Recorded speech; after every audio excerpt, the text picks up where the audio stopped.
Surely goodness and mercy will follow me all the days of my life, and I will dwell on this earth forevermore. Said I walk beside the still waters and they restore my soul, but I can't walk on the path of the right because I'm wrong. No, I can't walk on the path of the right 'cause I'm wrong.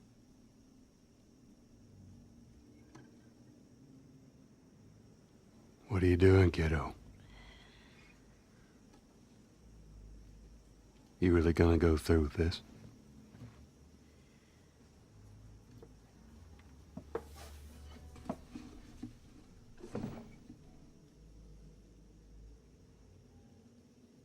I'm gonna find, and I'm gonna kill every last one of them.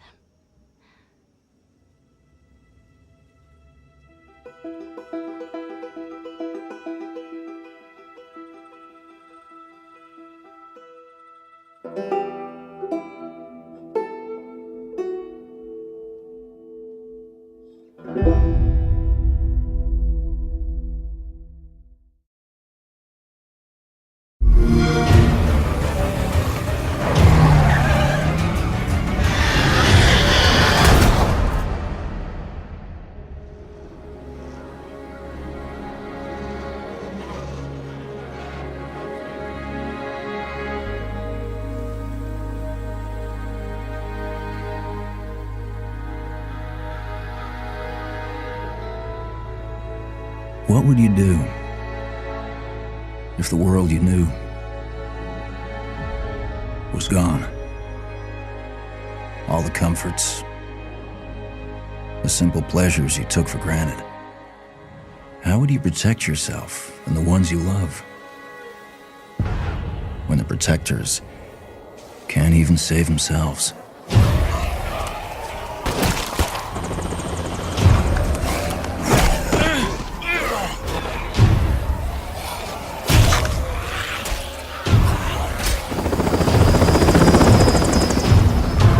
Army's pulling out. Come on.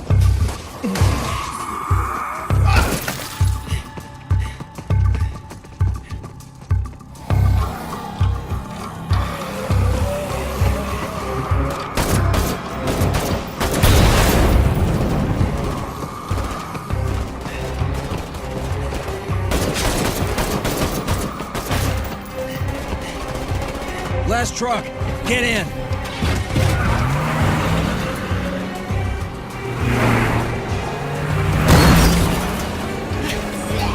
Some of this? How about you?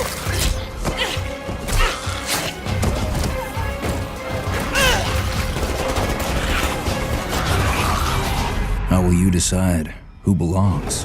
Thanks. I owe you.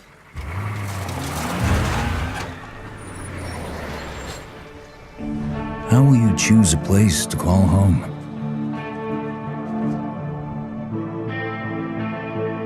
How will you build it?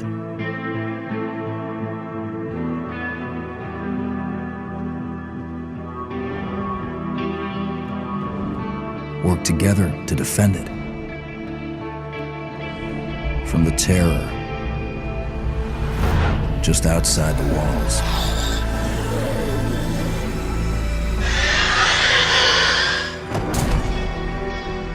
When you get hungry, cold, what risks will you take? What mistakes will you make?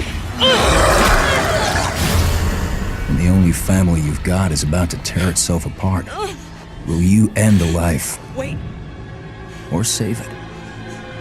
Please. This is our only one, but we need everybody we've got.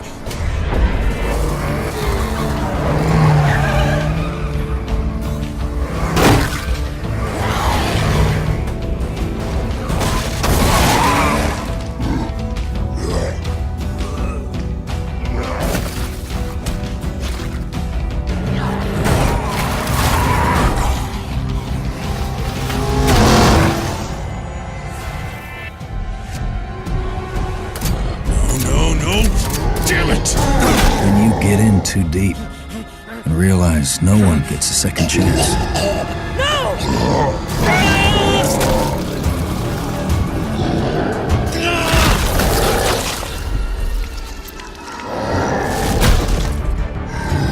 How will you find the strength to carry on?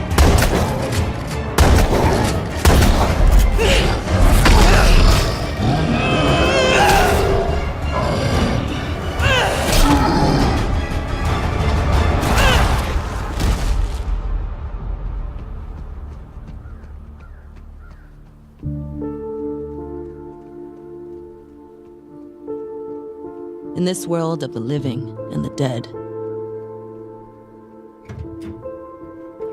how will you survive?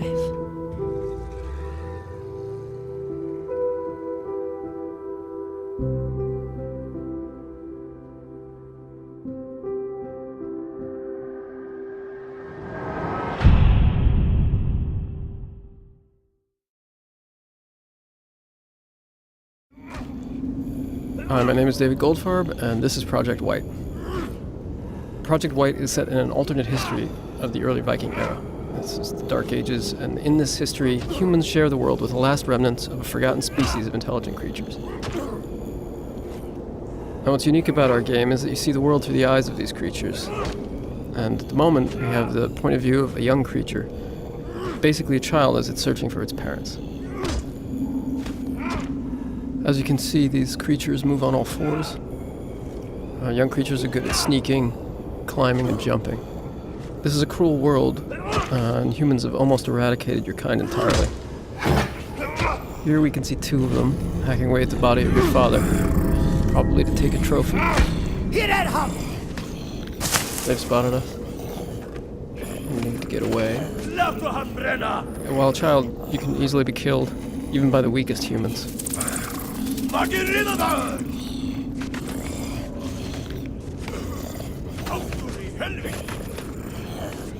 We're trapped on this bridge. Maybe there's an escape route.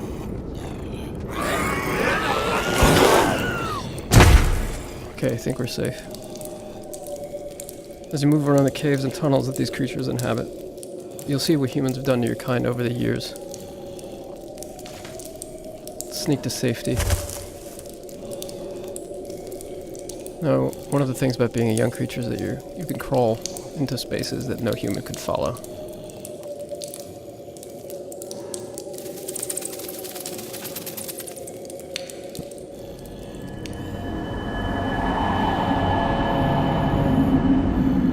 Now, this huge cave with the mysterious tree is one of the last few places of refuge in the world for creatures like you.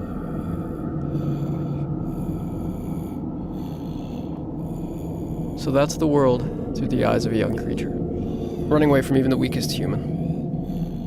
Now we're going to go forward in time and see the world through the eyes of a larger, more powerful adolescent creature, and see what they're capable of doing.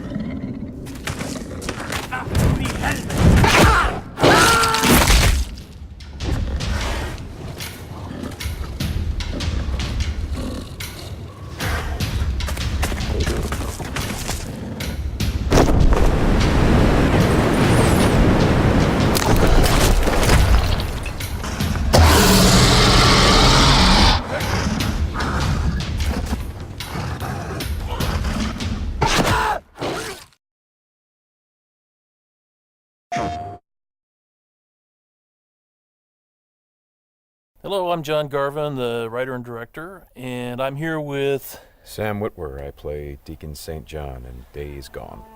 Yeah, and we're here to talk about the alternate path demo. So we did 2 demos for E3 this year. One you guys saw at the media showcase, and this one we showed behind closed doors on the floor at E3. And so for the first time, we're releasing it online so that everybody can kind of take a look at it. And I thought I'd just talk a little bit about, what the differences are, and just kind of just show you what we were trying to accomplish this year. Yeah, I mean, the most obvious difference so far is the last one was nighttime during the rain, and this is daytime during the snow. Yeah, and it's not just cosmetic, and I think that's one of the things we really wanted to emphasize, because this time we're showing sort of a day in the life of Deacon. You see he's on the drifter bike here. We wanted to show a little more of the bike riding, and how the weather can kind of impact that. So we have this drifting mechanic, right? You see him kind of slipping and sliding around a little Changes bit. the handling of the boat. That's really interesting. Now, there were wolves there last time, John, and these wolves would pursue you down this road, and then Deacon had to turn his back, shoot a wolf, and he got clotheslined right up there, didn't he? Yeah, exactly. So this time you see that he wasn't being chased by the wolves. That's a dynamic event that can just that can happen or not. It just depends on when you're playing the game. Interesting. And this time Deacon saw the ambush and he was able to avoid it. So he kind of comes up and around and behind them. So does weather impacts whether these creatures show up or not in daytime, nighttime, all that stuff? Yeah, absolutely. So especially the freakers, they come out. They're mostly nocturnal, but they will come out as the weather gets colder. They become stronger in the cold. Right. And so that will, again, kind of change up the way the game plays. That's very, very... I kind of love that you decided to do this as a demo to show two completely different iterations on the same exact mission in the game. Yes, exactly. So we wanted to have, the job is basically the same. Deacon hears that his buddy's in trouble, rides out to save his life. And, as you can see here, this is a completely different experience from what we showed in the first demo. In the first one, Deacon gets clotheslined, and it sounded very painful, by the way. Oh, speaking of painful, okay, so the combat in this game is fairly brutal. John, you want to talk about that a little bit? Well, we just wanted to make it as realistic as possible. So, yeah, we're not holding back on that at all. And Sam's done most of his own stunt work for this. And I can tell you that when we're on the performance stage and we're capturing that stuff, we just try to keep it real, right? Right. Well, right. There was sort of a decision made at some point. I've been on the project for 2 or 3 years now. Yeah, I think 3 years. And so early on, I think there was a more, what were we? It was more Kurt Russell and sort of a two-fisted thing, and then it turned into, hey, let's take this quite seriously. And what that required is a lot more. Taking this combat stuff and showing the horror of the violence that happens and it were this type of circumstance to take place. I mean, realism, weirdly enough, is the thing we keep going back to when it comes to not just the stunts, but also the performance style. I think, it was very important that it doesn't seem like a bunch of actors, saying lines. It was all very incidental.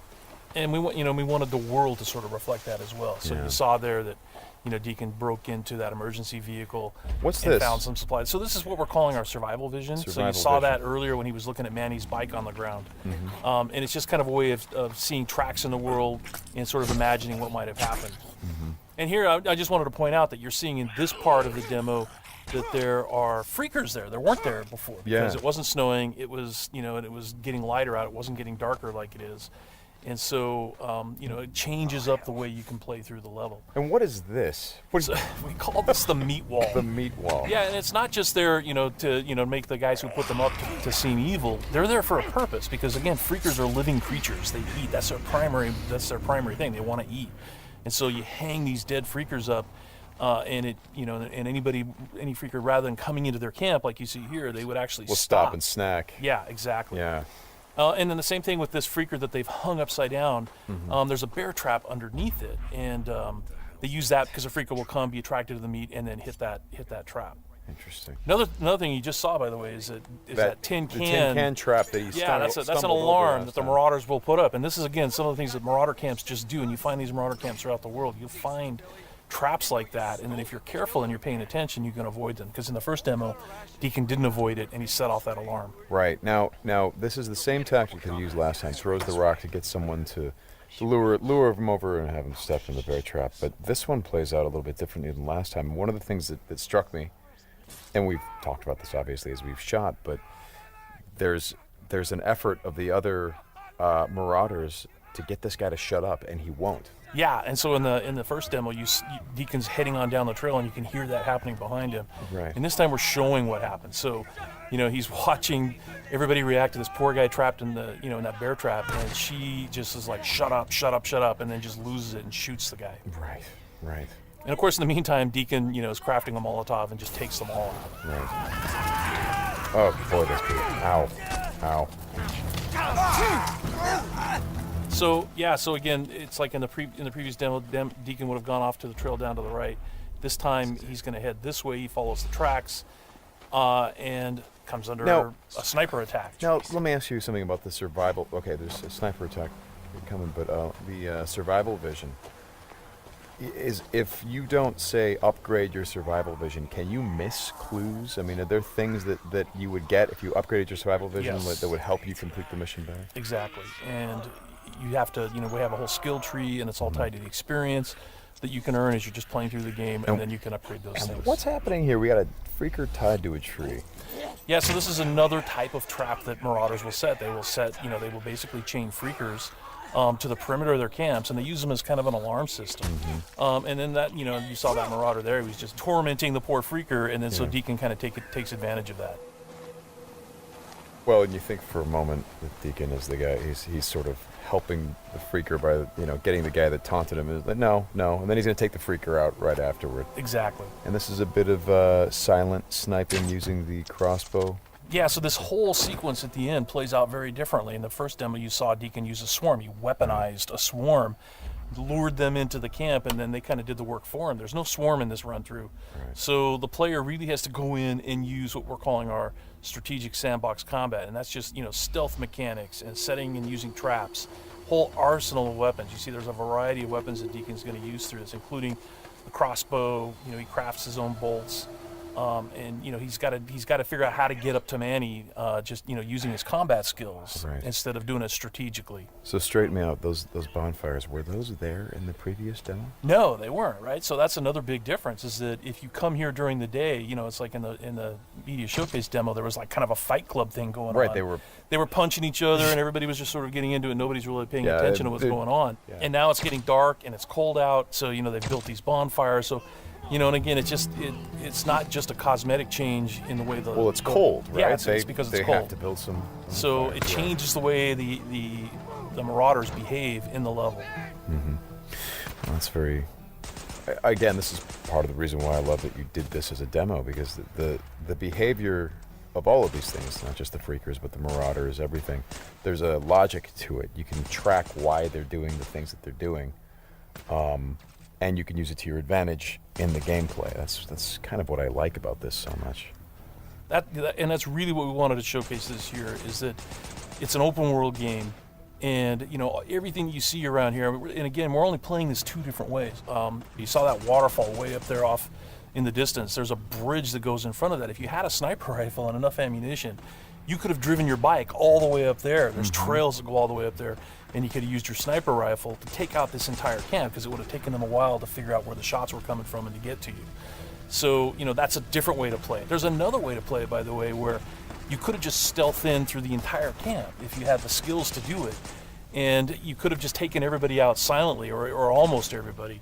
And then you could have gotten up to where Manny's being held using a different route, and just stealth killed that guy. There's no reason that you have to come in and run and gun it like Deacon is doing here. Hey, how scarce is ammunition? Because I see him switching from a bunch of weapons, and when we saw this demo, when I came in and saw it at E3, one of the things that I really enjoyed was I was sitting next to you, and the driver was playing the game, and at some point I saw you shift in your chair and you leaned forward, and I heard you say, "Oh man, uh-oh."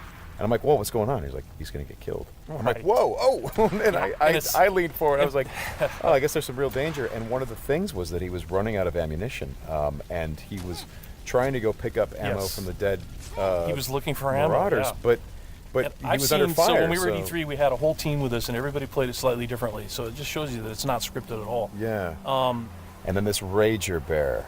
Oh, yeah, boy. the infected bear. The infected bear. That's... Yeah. That's not what you want to see. Well, we thought that would be a good way to end the demo, is to show that it's just one, for Deacon's life. It's just one darn thing after another. Yeah. Right? You're going to save your buddy. You get clotheslined. You get attacked by wolves, or you think you're finally done. You rescued you've gone through all this stuff, and then suddenly, Rager Bear. Right. Well, as you said to me, it's not just about exploring an open world, as it is the open world coming after you, the open world seeking you out, trying to... Yeah, exactly. That's our tagline. In Days Gone, you don't have to go seeking out trouble. The world comes for you. Trouble's looking for you. All right, Sam, thanks a lot. Thanks, John. It's been fun. And I hope you guys enjoy the demo, and we'll talk more about it soon.